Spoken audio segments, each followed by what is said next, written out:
서울의 서쪽에 가면 한강이 인접한 곳에 양화진이라고 하는 곳이 있습니다. 혹시 가보셨나 모르겠어요. 이 양화진에 가면 커다란 절벽이 이렇게 홀로 우뚝 솟아 있거든요. 그 바로 근접한 곳에. 근데 이 양화진의 그 커다란 그 절벽이 서 있는 그 절벽을 뭐라고 얘기하냐면 잠두봉이라고 합니다. 보통. 원래 지명이 잠두봉이었어요. 잠두봉이 뭐냐면 여러분 우리가 옛날 누에 칠 때 잠실 뭐 이런 표현 썼잖아요. 누에 잠자를 씁니다. 그러니까 누에 잠자에 머리두자에서 누에의 대가리를 닮았다 그래서 잠두봉 그 형상이 잠두봉이라고 하는데 그래서 그렇게 지명을 부르기도 하고 그다음에 용의 대가리를 닮았다 그래서 용두봉 이렇게 불렀습니다. 원래 지명이 양화진 그쪽에 있는 그 봉우리가. 그래서 그 잠두봉에 올라가면 한강의 물길과 남쪽의 벌판이 이렇게 훤하게 보여요. 괜찮습니다. 한번 가서 보면. 근데 여기가 역사적으로 많은 아픔이 있는 곳입니다. 병인양요 때 프랑스 함대가 강화도를 점령하고 함대를 이 양화나루까지 진격시킨 뒤에 이곳이 군사적으로 중요한 요충지가 됐거든요. 그래서 지금은 없지만 옛날에 성곽도 있었고 그다음에 포대 이런 것들이 있었습니다. 근데 이 얘기를 왜 하냐면 역사적으로 이 아픔이 많은 곳이라고 그랬잖아요. 이 잠두봉이 지금은 절두산이라 그러거든요. 원래는 잠두봉이었는데 지명이. 근데 이 잠두봉이 한국의 천주교 역사에서 아주 기념할 만한 중요한 일이 있었던 곳입니다. 그러니까 지금으로부터 한 150년 전에 조선에 여러분 천주교 신자들이 그렇게 많지 않았어요. 근데 1만 명. 숫자로만 1만 명이니까 더 됐을 거예요. 1만 명에 가까운 조선의 천주교 교인들이 이 절벽 위에서 처형을 당합니다. 처형을 당하는 이유는 뭐냐면 이 초창기에 천주교가 들어왔을 때는요. 지금은 천주교가 개신교보다도 기독교보다도 제사 지내는 것에 대해서 그렇게 거리낌이 없잖아요. 근데 처음에 천주교가 들어왔을 때는 이 조선이라고 하는 사회가 유교 사회였기 때문에 이 조상의 신주를 모시는 것을 금했습니다. 그래서 제사를 폐지했어요. 그리고 무엇보다도 지금으로부터 150년이면 조선 시대잖아요. 그때 당시 최고는 누굽니까? 왕이었단 말이에요. 그런데 그들의 왕은 임금이 아니라 누구예요? 예수님이다. 이걸 고백하고 그걸 그 신조를 가지고 살아간다는 이유로 그들을 죽였습니다. 정수나무라고 하죠. 정조의 할머니라고 하는데 할머니는 아니고요. 영조의 최후 마지막 그 첩이었던 여자가 아주 그냥 세도가처럼 서슬펄했을 때 그 여자가 조종을 해서 천주교인들 10,000명을 죽입니다. 그래서 어떻게 하냐면 그 꼭대기에서 예수를 믿냐 안 믿냐 그래서 갈림길을 딱 둬요. 그래서 안 믿는다 그러면 이쪽으로 가라. 그럼 넌 살려줄 것이고 그러지 않으면 어떻게 해요? 바로 그곳에서 목을 잘라 죽였습니다. 그래서 거기를 절두산이라고 합니다. 절두산이라는 게 뭐냐? 끊을 절자. 그 다음에 머리 두자. 그래서 사람의 목을 잘라 죽인 산이다. 그래서 절두산이라고 얘기를 하는데 저는 시간이 나면 우리 교인들하고 한번 좀 거기 가봤으면 좋겠어요. 왜 이야기를 하냐면 천주교의 순교의 성지 중에 아마 가장 많은 조선의 천주교인들이 죽어나간 곳입니다. 오늘 말씀 여러분 우리가 쭉 보면 예수님이 순교를 통해서 우리 인류를 구속하셨듯이 하나님은 여러분 어느 시대에나 이 순교자들의 피값을 통해서 더럽혀진 땅을 구속하시고요. 그 다음에 복음과 선교의 새 물결을 열어가시곤 했습니다. 그게 어느 나라, 어느 시대, 어느 역사에 보면 다 그래요. 그러니까 시대가 암울하고 시대가 완전히 그냥 죽음 일로에 빠져 있을 때도 미국 같은 경우도 그랬어요. 복음의 역할을 하지 못하고 이러면 한 사람의 순교자의 피값을 통해서 그 땅을 새롭게 하시는 경우들이 많았습니다. 스데반의 사건도 그렇다는 얘기입니다. 자, 스데반이 왜 죽어야 했을까? 거짓 증인들이 스데반을 여러분 어떻게 고소했다 그랬잖아요. 그리고 우리가 7장을 여러 번에 나눠서 스데반이 이 변론했던 얘기들을 다 들었습니다. 틀린 얘기 아니에요. 다 얘기했습니다. 스데반이 여러분 헛된 얘기를 안 했거든요. 자, 그랬는데 54절 한번 보세요. 오늘 말씀 54절에 뭐라고 얘기합니까? 그들이 누구예요? 스데반을 잡아 죽이려고 하는 이 사람들이 어떻게 해요? 이 말을 듣고 마음에 찔려 그를 향하여 이를 갈거늘. 그가 누굽니까? 스데반을 향하여 이를 갈았다고 얘기합니다. 스데반을 여러분 죽이려고 달려드는 이스라엘 사람들이 들었던 말이 이 7장 1절부터 53절까지의 말씀들을 요약하면 세 가지입니다. 스데반이 제가 딱 엊그저께도 얘기했던 게 뭐냐면 한 두 가지 정도로 이 사람들이 고소했다. 고소한 이유는 뭐냐면 성전이라고 하는 이 제도를 어떻게 해요? 완전히 부정하는 것처럼 얘기를 했으니까. 그 다음에 모세의 율법, 이제는 그것이 통하지 않는다고 얘기를 했으니까. 그랬는데 그걸 굉장히 논리적으로 얘기를 하잖아요. 근데 스데반이 이 변론해서 강조했던 게 뭐냐면 성전은 이제 하나님이 떠나신 집이다. 그 건물에 그렇게 목매지 마라. 그 성전을 우상시하지 말라는 게 스데반의 요지였습니다. 왜? 하나님은 어제도 우리가 말씀을 봤지만 어느 곳에나 계시고 어느 시대에나 계셨기 때문에 그 작은 건물에 담겨 있을 수 있는 존재가 아니에요. 그 다음에 두 번째가 뭐냐면 너희 조상들과 너희들은 똑같은 존재다. 똑같죠. 수많은 선지자들을 보냈지 않습니까? 보냈었을 때 이 사람들이 했던 짓이 뭐예요? 그 사람들이 다 잡아 죽이는 역할만 했습니다. 그 사람들이 성령을 거슬러서 조상들이 성령을 거슬러서 행한 것처럼 스데반 당대의 사람들이 어떻게 했습니까? 그들도 성령을 거슬러서 예수님을 십자가에 못 박아 죽였다는 얘기입니다. 그러고 나서 마지막 세 번째가 뭐냐면 너희 조상들이 메시아를 예언하는 선지자들을 죽인 것처럼 너희들이 그분을 죽였다. 이렇게 얘기하는 논조라 그 말입니다.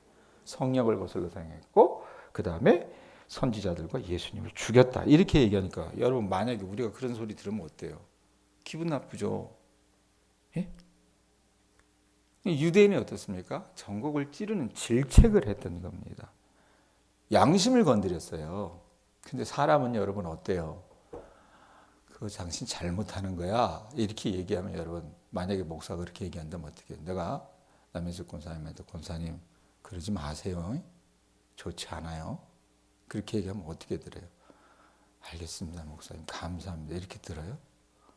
남 권사님 인격이 되니까 그렇게 하시겠지. 근데 대부분 사람들은 어떻게 합니까?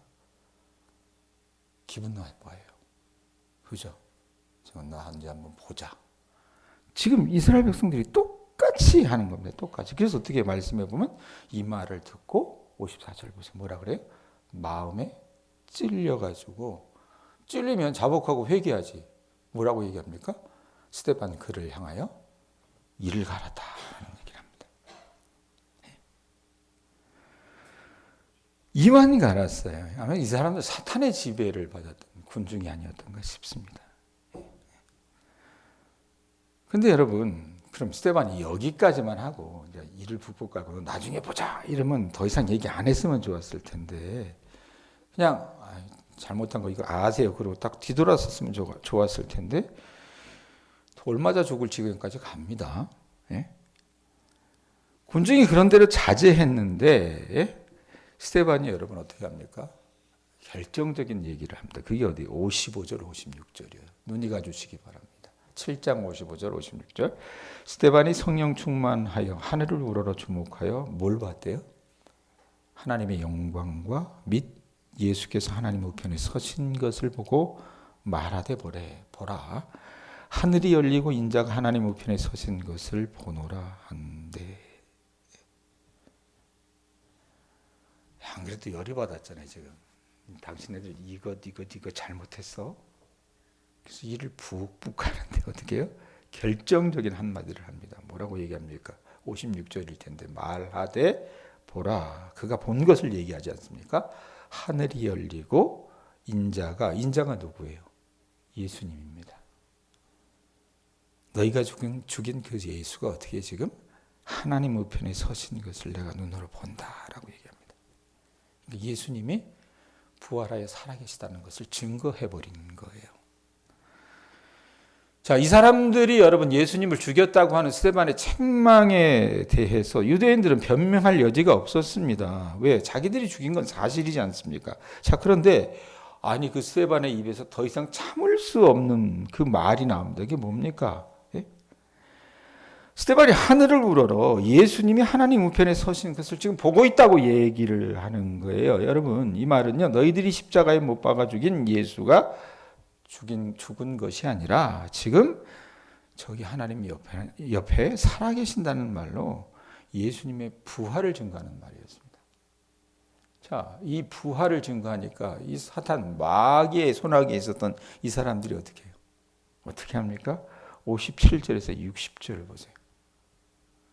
그들이 큰 소리를 지르며 귀를 막고 일제히 그에게 달려들어 성 밖으로 내치고 돌로 질세 증인들이 옷을 벗어 사울이라 하는 청년의 발 앞에 두니라. 그들이 돌로 스데반을 치니 스데반이 부르짖어 이르되 주여 수여 내 영혼을 받으시옵소서 하고 무릎을 꿇고 크게 불러 이르되 주여 이 죄를 그들에게 돌리지 마옵소서 이 말을 하고 자니라. 사탄의 손아귀에 그 권세 아래 있었던 사람들이요, 예수님이 다시 십자가에 달려 돌아가시고 나서 다시 부활하여서 하나님 우편에 앉아 계시다는 소리를 들으니까 어떻게 해요? 이 마귀 것들은 어떻게 해요? 발악을 하죠. 예. 이 마귀에게 사로잡힌 인간들이니까 예수님이 살아계시다고 하는 그 말을 듣자마자 완전히 이성을 잃고 귀를 막은 채 어떻게 합니까? 그 당시 사형법입니다. 달려 들어가지고 돌로 쳤어요. 요만한 돌로 친 게 아니에요. 예? 이따만한 그냥 주먹만한 머리통 이만한 돌로 수십 명의 사람들이 돌로 쳐서 죽였다는 얘기입니다. 예수님이 살아계시다고 하는 것을 증거한 그것 때문에 스데반은요 돌 맞아 죽었습니다. 다르게 말하면 예수는 메시아요, 왕이시요, 하나님이시요, 살아계신 구주라고 고백한 그것 때문에 유대교의 지도자들과 폭도들의 화를 촉발시켜서 어떻게 해요? 죽음에 다다른 거라고 말입니다. 자, 여러분 이제 우리가 스데반의 순교 장면을 봐요. 그러면 이걸 보고 어떤 마음을 가지십니까? 어떤 분은 숙연한 마음을 갖고 계시는 분도 있을 것이고 다른 분은요 스데반의 이런 모습을 보고 이 사람 왜 이렇게 지혜롭지 못할까 이런 생각을 하는 분도 있을 겁니다. 나라면 조금 더 지혜롭고 처세를 잘해서 위기를 모면하고 죽는 것보다 사는 게 나으니까 살아서 목숨을 유지해서 연명해서 다음 사역을 더 준비했다면 더 좋았을 텐데라는 생각을 한다 그 말입니다. 자, 어떻게 보면 여러분 후자의 이야기가 맞는 소리일 수 있겠죠. 그러나 여러분 우리가 기억해야 될 게 뭐냐면 아까도 제가 설교 초대에 얘기했지만 기독교는요 피 흘림의 종교입니다. 예수님이 피를 흘려 기독교 신앙의 주춧돌을 놓아주셨던 것처럼 주님을 따르는 하나님의 자녀들은요 고금을 막론하고 그들의 자이든 타이든 이런 순교에 관한 물음에 그 질문에 외면할 수 없었습니다. 어떻게 보면 여러분 피 흘림은 기독교의 운명이라고 말입니다. 만약에 이제껏 기독교가 피 흘리기를 거부했다면 오늘날 여러분 우리에게 복음이 전파되지 않았을 것입니다. 천주교들 여러분 기독교하고 많이 달라요. 다르긴 하지만 그들 안에도 예수님을 구세주로 영접한 사람들이 있습니다. 아까도 얘기했지만 절두산에서 죽어간 그 수많은 사람들 때문에 여러분 어떻게 해요? 우리가 복음을 소개받은 부분도 있다라는 얘기입니다. 그 사람들이 피 흘리기를 거부했다면 여러분 우리에게 복음이 전파되지도 못했을 것이고 나사렛 예수 그리스도의 능력이 지금처럼 여러분 우리의 마음을 사로잡지 못했을 거라고 말입니다. 그러니까 피 흘리기를 주저하지 않는 그들의 용기 때문에 목숨도 아끼지 않고 자신의 삶을 몸뚱아리를 던지는 그 놀라운 믿음 때문에 조선을 포함해서 세상은요 복음으로 물들어가고 있었다는 얘기입니다. 여러분 이 순교자의 영광은요 사실 아무에게나 주어지는 거 아닙니다. 하나님께서 특별한 은혜를 주신 자에게만 주어지는 영광입니다. 우리에게는 여러분 이 일들이 주어지지 않습니다. 우리는 여러분 그렇기 때문에 이 대열에 참여하지 못하더라도 이 스데반의 어떤 순교 사건을 통해서 기독교가 피 흘림의 종교라고 하는 부분들은 아셔야 돼요. 기독교가 생명을 바치는 종교라 그 말입니다. 예수 믿는다고 하는 말은 여러분 나 자신을 완전히 주님께 제물로 바친다는 뜻이에요. 그 증인이라고 하는 말이요. 네? 사도행전 초대 우리가 얘기했잖아요. 증인이라고 하는 말이 어떤 뜻이라고 그랬어요? 순교자라고 하는 뜻이라고 그랬잖아요. 그런 각오로 여러분 만약에 우리가 예수님을 위해서 죽을 각오로 믿어 나간다면 두려울 것 하나도 없고요. 죽을 각오로 살면 두려울 것 없습니다. 살면서도 그렇잖아요. 농사 지어도 그렇고요. 일상의 삶을 살아가는 사람들을 봐도 그렇고요. 우리로 얘기하면 전라도 사람들 억척스럽다 그러잖아요. 억척스럽게 살 수밖에 없었어요. 왜? 다른 출신 도에 있는 사람들보다 훨씬 더 학대를 당했습니다. 홀대를 당했어요. 그런 환경에 놓이다 보니까 어떻게 해요? 살아야 되겠으니까 억척스럽다는 말이 뭡니까? 제 표현대로 얘기하면 죽을 똥 살 똥 산 거예요. 그러다 보니까 그 안에서 생명의 꽃도 나온 거라 그 말입니다. 비슷한 정신이라고 저는 생각을 해요. 자, 여러분 우리가 바르게 신앙생활 하려면 어떻게 해야 될 것인가? 저나 여러분이나 날마다 죽을 각오로 살아야 된다 그 말입니다. 나 자신을 당장 재단에 올려질 어떤 순교자의 제물처럼 생각을 할 때 비로소 여러분 내 순수한 신앙생활이 하나님 앞에서 가능한 것이지 내가 어떻게 예수 믿으면서도 우리들의 모습이 뭡니까? 날마다 주님 앞에서 십자가 앞에서 죽으려고 하는 게 아니라 뭡니까? 그냥 살려고만 해요. 살려고. 예? 어떻게 하든지. 어떻게 하든지. 예? 그러니까 여러분 어떻게 해요? 신앙생활이 잘 되지 않는 것 같다 그 말입니다.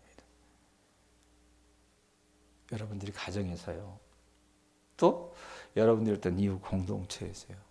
이 교회 공동체도 마찬가지고 참된 그리스도인이 되기 위해서는 어떻게 합니까? 매일 예수님을 위해서 순교를 각오하셔야 합니다. 그래야만 여러분 어때요? 우리 믿음의 순수성을 유지할 수 있다 그 말입니다. 하나님 손에 쓰임 받을 수 있다 그 말이에요. 제가 지난 한 20여 년 동안 청년들에게 특화된 사역에만 집중했던 나머지 죽음이라는 문제에 대해서는 별로 많은 말을 하지 않은 교회 공동체에 몸을 담을 수밖에 없었습니다. 그러나 이 사역의 거의 끝판에 사랑의 교회 이 갱신 공동체에서 장례 사역을 전담하고 그 다음에 우리 교회 동양교회 사역을 시작하면서 저에게는 그렇게 멀리 있었던 죽음이 이제는 제 곁에 있는 문제요, 실상이요, 삶의 문제라고 하는 것을 점점 더 심각하게 깨닫습니다. 또 우리 부모님도 어떻게 해요? 이제 곧 돌아가실 연배입니다. 자, 그런데 우리 부모님도 그렇고요. 제 안에도 그런 모습들도 있고요. 우리 교우들 대부분도 그렇고요. 다 고령의 노인들이기 때문에 우리 입에 여러분들 달고 사는 말이 있습니다. 그게 뭡니까? 죽고 싶다. 아, 이거 죽겠다. 그저 잠자듯이 나를 주님께서 잠자는 가운데 불러가 주셨으면 좋겠다. 이런 말을 달고 삽니다. 나쁜 거 아니죠. 네? 얼마나 힘들고 버거운 삶을 살면 그런 말씀을 하시겠습니까? 그런데 그건 여러분 우리 아닌 누구라도 하고 다니는 말입니다. 저는 오늘 말씀을 여러분 적용하면서 이 스데반의 순교 사건을 보면서 교우들에게 저와 같이 도전하고 싶습니다. 우리 모두가요. 잘 죽었으면 좋겠습니다. 네? 잘 죽었으면 좋겠습니다. 그렇다면 여러분 어떻게 하는 것이 잘 죽는 것일까요? 스데반과 같이 순교의 정신으로 그 결기로 매일 죽을 각오를 하고 내 하나님을 위해서 살다가 그렇게 부름 받으셨으면 좋겠다는 얘기입니다. 예? 여러분, 저는요, 기독교도로서 천주교가 부러운 것이 있어요. 그게 뭐냐면, 성당이 부러운 게 아니라 천주교의 성질을 보면 저는 참 많이 부럽습니다. 설교 초두에 이야기했던 절두산 성질을 비롯해서 천주교, 우리나라 천주교는요, 아마 우리나라 천주교만이 아니라 세계 모든 천주교가 그럴 거예요. 곳곳에 순교자의 넋을 기념하는 성지 사업을 참 많이 합니다. 물론 그게 우상숭배로 가면 안 되죠. 근데 제가 그 성지를 다녀보면서 비교할 수밖에 없는 것은, 예를 들면 아까 얘기했던 절두산 성지 바로 옆에 뭐가 있냐면요. 지금 이재철 목사가 여기 뒤에 가시네골에다가 수도 만들려고 그랬잖아요. 그리고 장전마을에 자기 독서당이라고 또 그 서가가 있거든요. 그분이 담임했던 그 교회에서 섬기는 양화진 선교사 묘역이 있습니다. 이걸 같이 한번 이렇게 볼 수 있어요. 바로 옆에 붙어 있어요. 선교사 묘역에서는 여러분 느낄 수 없는 그 어떤 뭐라고 할까요? 찬양? 이런 것들이 이 절두산 이 천주교 성지에서는 느낄 수가 있습니다. 믿음이 없는 사람도. 그 앞에 가면 숙연해 줄 수밖에 없고, 그 앞에 가면 장엄한 그 위용 앞에 어떻게 해요? 그냥 고개가 숙여질 수밖에 없다 그 말입니다. 왜 그럴까? 그것은요, 아마도 우리나라 초대 천주교인들이 그들의 주인은, 그들의 왕은 임금이 아니라 예수님이라고 증거하고 고백하다가 죽어간 순교의 그 핏값이 있기 때문이 아닌가 저는 생각을 합니다. 스데반처럼 말이죠. 사랑하는 교우들이요, 지금 여러분에게 순교를 강요하는 사람은 없습니다. 또 예수 믿는 것 때문에 죽음을 각오해야 하는 그런 형편에 우리가 놓여 있지도 않아요. 그러나 저는요, 다시 한번 우리들의 삶 속에서 저나 여러분이 죽을 각오로 이 순교자의 정신으로 좀 살아가 주실 수 있기를 권면해 드리고 싶습니다. 오늘날 한국교회는요, 이 진리와 순결한 사랑의 힘이 아닌 뭘로 자꾸 승부를 보려고 합니까? 외양. 교인들의 숫자나 경제적인 규모나 정치적인 힘으로 강하고 거대한 자가 되어서 사회를 향해 왕처럼 명령하려는 유혹에 사로잡혀 있습니다. 그리고 여러분, 우리가 그것에 지금까지 영향을 받고 있습니다. 코로나가 좋았던 게 뭐예요? 우리 아버지가 정말 명언을 얘기하셨어요. 개척교회 하실 때 오셔서 하셨으니까 코로나가 좋았던 게 뭡니까? 교인들이 안 나오게 되잖아요. 네? 코로나가 여러분 좋은 게 뭐였는지 아십니까? 내 믿음이 적어도 진짜인지 가짜인지를 구별할 수 있는 시금석이 코로나가 여러분 역할을 했었던 것 같습니다.